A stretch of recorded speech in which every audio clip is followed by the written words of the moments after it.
So the question is how to reduce a sense of self-centeredness, self-referentiality.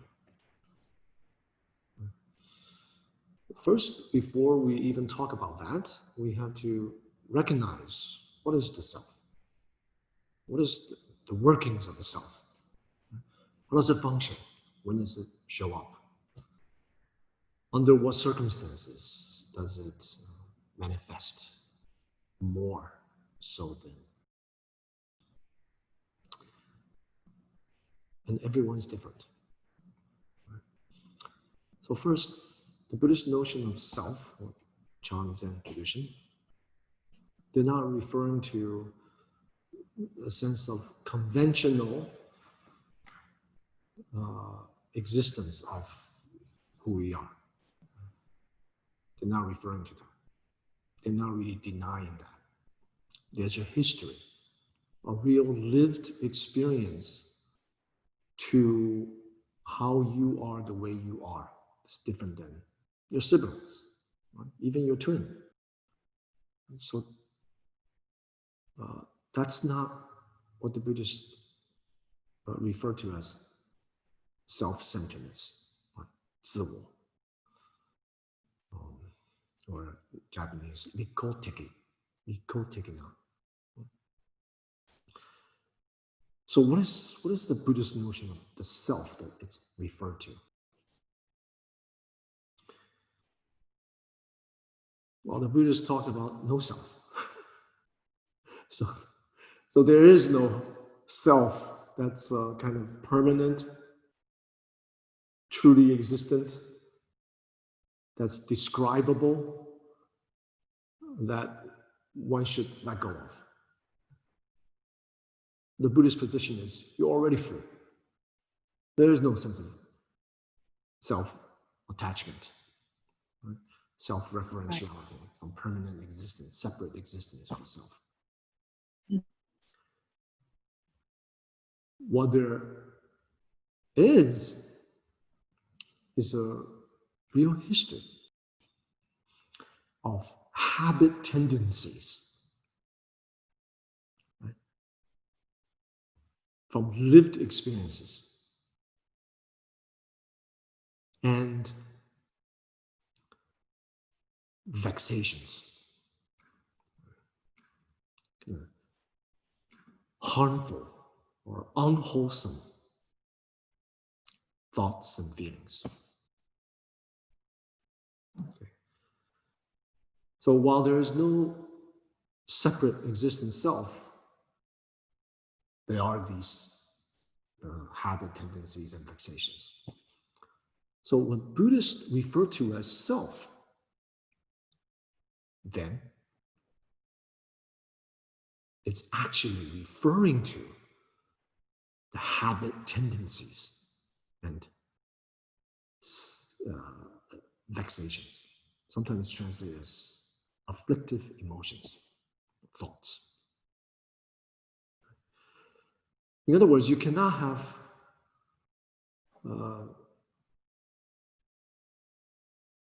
these habit tendencies, vexations,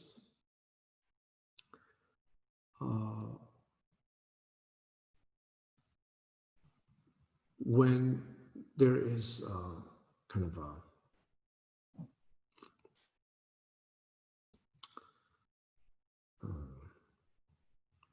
self-referential grasping. The self-referential grasping is the vexations.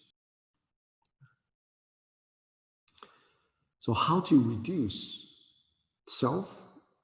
This question should be asked. How to reduce habit tendencies and vexations. Okay. So what are habit tendencies? What are vexations? There are three main ones: greed, hatred, ignorance. Sometimes it's expanded to 5. Greed, hatred, ignorance, arrogance, and suspicion or lack of faith. So lack of confidence. These five. Sometimes these five are expanded further into 20 different subsidiary emotional frictions. But all of these actually stem from one variation or some variations or combinations of greed, hatred, ignorance. So I want to focus on greed, hatred, ignorance. Ignorance does not mean low intelligence. It can be quite intelligent, manipulative. The ignorance is ignorant of the workings of cause and effect and causes and conditions. Causes and conditions means relationships. That all things come together because of different relationships. All things disperse, cease to be because of the relationships have changed. So in that sense, there is no self. So cause and effect refers to the temporal perspective on the realization of our true nature, which is we're already free. There is no permanent sense of self. Everything changes in a causal chain of cause and effect. Effect becoming a cause, leading to further effect. From a spatial perspective, there's causes and conditions, relationships. Relationships come together, relationships cease, these affect all the manifold appearances. Relationship within oneself, for example. I exist because of everyone else. I exist because of all my knowledge, my experience, my feelings, my thoughts come together because of different relationships. Of what? Past, present, spatially connected to everyone. My teacher, my friends, colleagues, fellow practitioners, my students. All the knowledge that I think I possess actually come from everyone else. Come from different relationships. So there's no something like that's definable. Me, or my possession, my thoughts, feelings come from relationships. These relationships change, my thoughts and feelings change. So that is the angle of non-self. So ignorance, now we turn to ignorance of the three main vexations. Ignorance is this denial of cause and effect, this temporal understanding, link chain. And it's the resistance against how things are all interconnected. So a person who's ignorant tend to grasp and hold on to things as if it's a reified, solidified thing. So we make a thing out of everything. We make a big deal out of everything. Actually, how things are is relationship. It's fluid. Spatially, temporally, constant changing. So an ignorant person is one who holds on to it as if it's a fixed thing, unchanging, and reified, solidified. So that's ignorance. So how does one reduce the sense of self-attachment? You can come at, if you want to come at it through ignorance, then you have to use wisdom. What is wisdom? Wisdom is in alignment with our true nature, which is free. all things come together because of relationships, different causes and conditions. And everything continue to change. In other words, every moment is a new beginning. So to reduce self-referential attachment, right, to reduce ignorance, number one, vexation. So we relate to ourselves, all aspects of ourselves, relate to others, engage with various affairs, things that we have to do, our jobs and everything, from the perspective of relationships. We learn to recognize the workings of causes and conditions within ourselves and dealing with the world, others. And we see all things as a new beginning. So practice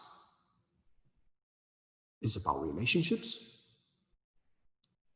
and it's about new beginnings. So instead of focusing on yourself, me, I, mine, what I want, instead you see relationships. Does that make sense? You start to see relationships and you value everything, all perspectives. And you don't hold on to things as fixed. You see everything as new beginnings. Right? So that's one way to deal with reducing self-attachment. This is nothing you learn intellectually, something that you have to practice. You have to transform the way you carry yourself, relate to yourself, and with the world. Now, as for the other two, vexations, right? So fundamental ignorance, greed, and hatred or aversion of varying degrees. It's not one fixed thing. There are many different shades of manifestations and facades of greed and aversion, hatred, anger. So how do we deal with these two? Well, first, we have to understand these two are intimately connected. They're related, right? Relationships. But they also change. They also change. It's about new beginnings. So in working with these two, you have to recognize what they are, how they manifest, all the different facades, all the different manifestations of, for example, greed. Greed. So sometimes they manifest as dissatisfaction, a kind of dis-ease, of discontentment of what we have. Even very subtly. You have this one thing, yet you want more. Or you have this one thing, you wish you had something else. Or you're in a situation and you hope that this moment is other than what it is. You want this moment to be something else. That's greed.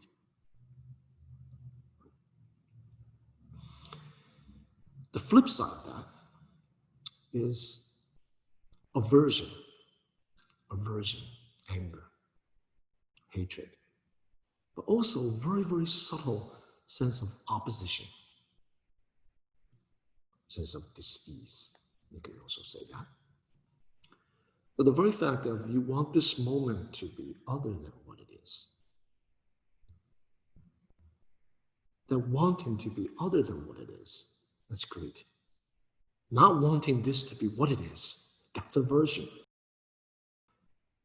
Speaking of practice as a kind of relationship, even in dealing with your meditation, the way you relate to your own wandering thoughts, there may be greed, there may be aversion. You don't like this, you want that. So a lot of practitioners, that's how they go about the practice.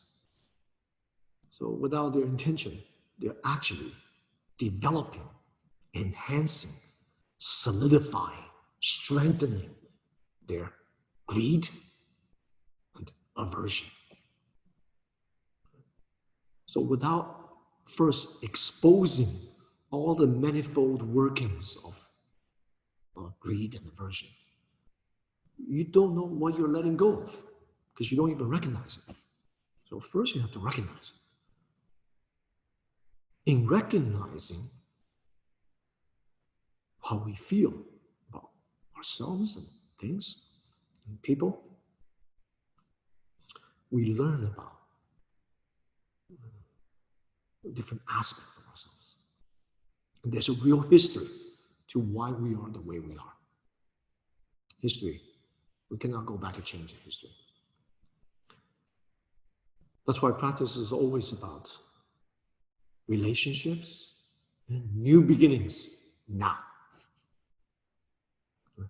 Now, how we choose to relate to what we experience now. And Buddhism has all kinds of methods.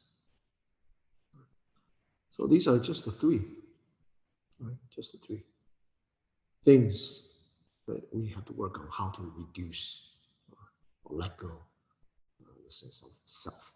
What is a self? There's no self. But how does it manifest? There's a real history to how it manifests in greed, aversion, and fundamental ignorance.